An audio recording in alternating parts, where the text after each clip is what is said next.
Hey guys, Toxic here, with Toxic Talks. This is... it's been a while. I was getting on a roll, and then with work and such, just kind of, set me back, and then I came back with a posting schedule. That didn't work out. But anyway, where I'm at now with work and life and everything, getting stuff done for Allies Index, I've come back to doing some Toxic Talks to get things done, get things said, and just get back to it. So the goal right now is to film some recordings and have about one a day-ish. That's the goal. So if you see a video tomorrow and I'm wearing the exact same clothes, it's because I'm recording them back to back. So, where are we going to start? We're starting today with the Ork Codex. This is the first 7th edition army, or codex. I just thought I'd kind of say some things on it. It's not like a full review or anything. Just kind of gonna throw out some things. So let's take a look. And again, I kind of already been through it and got the ideas in my head. I didn't write them down or anything. So we'll take a look and see what jogs my memory. It's a few things before I gotta look into it. The orcs themselves, I feel like they kind of got the short end of the stick. They're getting an update where Games Workshop is going through their model lines basically in their codexes, and they're getting rid of anything that they don't plan on making a model from. So if they don't plan on making a model for an HQ, if they don't plan on making a model for a unit, then it's most likely going to be cut. And that's something that we've seen in the last the Astra Militarum and now in the Orcs. And I feel like it hurts the Orcs more because they haven't had a release since 4th. Looted, I think it's a looted wagon, for instance, got the boot, and that's something that, they're not going to make a model for it. One, because it's looted, so it's going to be from another line anyway. So yeah, it's kind of unfortunate that things like that, and HQs like Wazdacker and all that have been kicked out of the Codex because they don't plan on making a model for them. So yeah, I kind of feel like the Orcs themselves didn't really get added much. They just got their rules cleaned up and put in a nice new Codex, and now they match the rest of the armies there. I mean, obviously they did get some new things. They got some new model updates. They also got the Gorkanaut and Morkanaut. Not a fan of it myself, but and I would have rather have seen like Wesdak could be kept. Not that and in saying that, you can still get a special HQ bike, so it's not like you can't, if you had them before as a custom one, it's not like you can't just use them again. But what are you gonna do? So let's take a look again. The new codex itself, and this is more along the lines of a 7th edition kind of talk rather than the Orc one, is that they've gone ahead and they've combined it where they have the fluff picture and the stats with the points cost. So you see you have here, you got all the points and the equipment that a war boss can take, and it's kind of like that for the rest of the codex as well. Now I like this as it kind of makes it clean, but I also feel that having the pitches just be models is kind of slack. As in, the other codexes, most of them have actual artwork.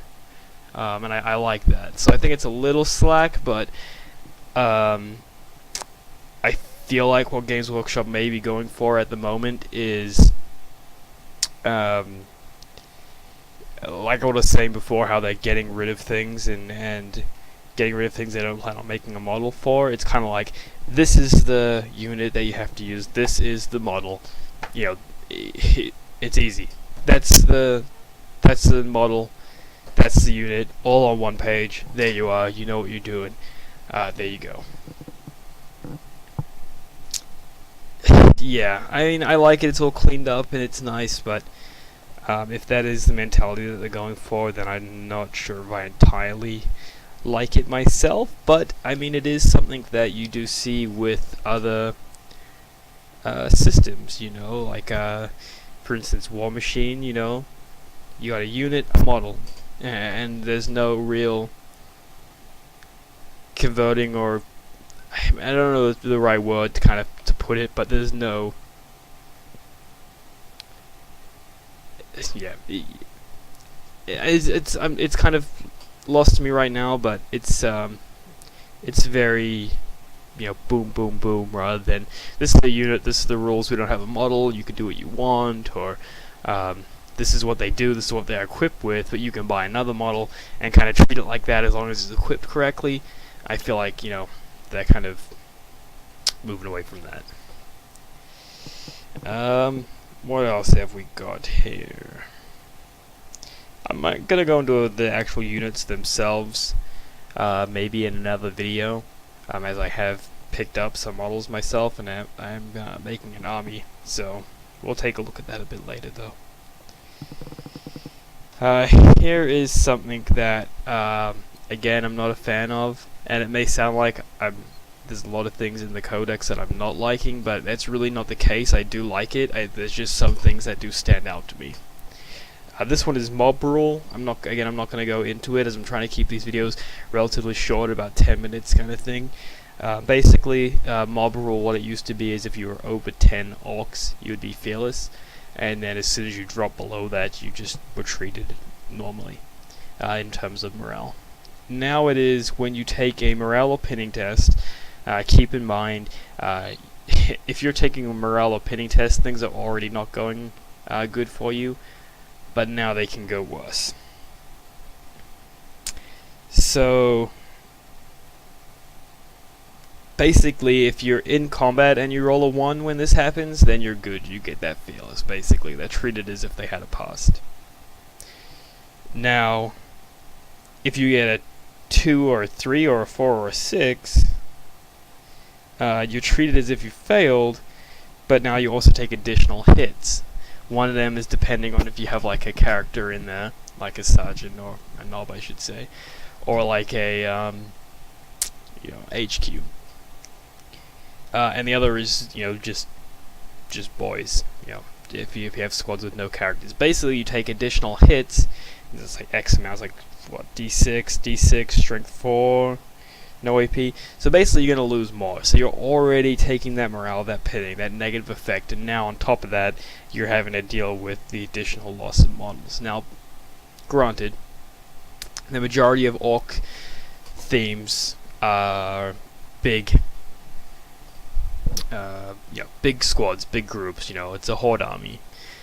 In saying that, though, my issue is that now are you limiting it to where an Ork player can't take smaller units and say put them in trucks, or have a small unit designed to do a certain job?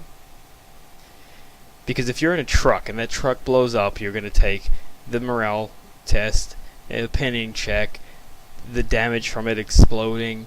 You're going to take, if you fail that, you know, if you roll on the chart and your squad's going to start hurting themselves, how many boys are you left now with that 10-man squad that's fitting inside that truck? It's almost like making that's not a legitimate strategy anymore, and that's a real shame. I feel like there's nothing wrong with the original mob rule. I feel like there was nothing wrong with them getting fearless above 10.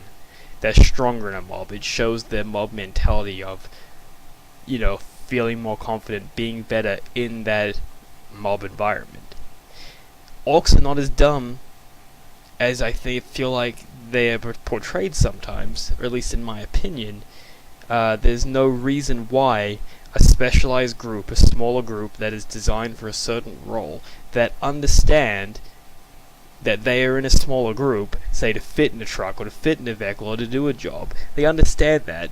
Why are they all of a sudden now, like, I can understand, let's just put it this way, if the rule had stayed the same, but, so, above 10 you have fearless, but then under 10, you then start taking this effect, I can understand that, you know, the squad is dropping below that mob feel, so they're no longer in a mob. They start to freak out, they panic. I understand that, but I feel like that should only affect a unit if their original size was above 10 and then they have now dropped below 10. A little bit confusing way to do it, but I feel like that would be me better than hurt the small 10-man squads. Now people are going to say orcs don't play that way, but that's just not true. There are instances when orcs will need to have smaller squads in fluff in the game, and I feel like that really hurts them, and I feel like it's a shame that they're kind of tailoring you or pushing you into taking bigger groups, because I thought that Games Workshop was trying to get away from that and going into just play how you want with the Unbound. Now that does lead me to what I want to go into next, but I'm reaching, I think I'm over around the 10-minute mark now, so we'll talk about it in the next one. So that's my first kind of opinion on the Ork Codex. I feel like it's good. It's really keeping in line with the way that Codex is doing it. They're coming out in these you know, there's not too much that's going to blow your mind because they're making them very in line with the rest. And I like that. I feel like Orcs got a little bit hosed when it came to what they lost and what they didn't get added. They didn't get that what I like to say in 5th edition. Things got incredibly boosted. 5th edition added a lot without worrying about if you're going to have models for it. Orcs didn't get that, so when it came time to cut things back, they were cutting back already a codex that didn't have that initial boost in, say, 5th edition. But that's just my opinion. Once again, guys, this has been Toxic for Toxic Talks. Check out Allies Index for more geeky gaming goodness. But that's it for me today. Have a good one.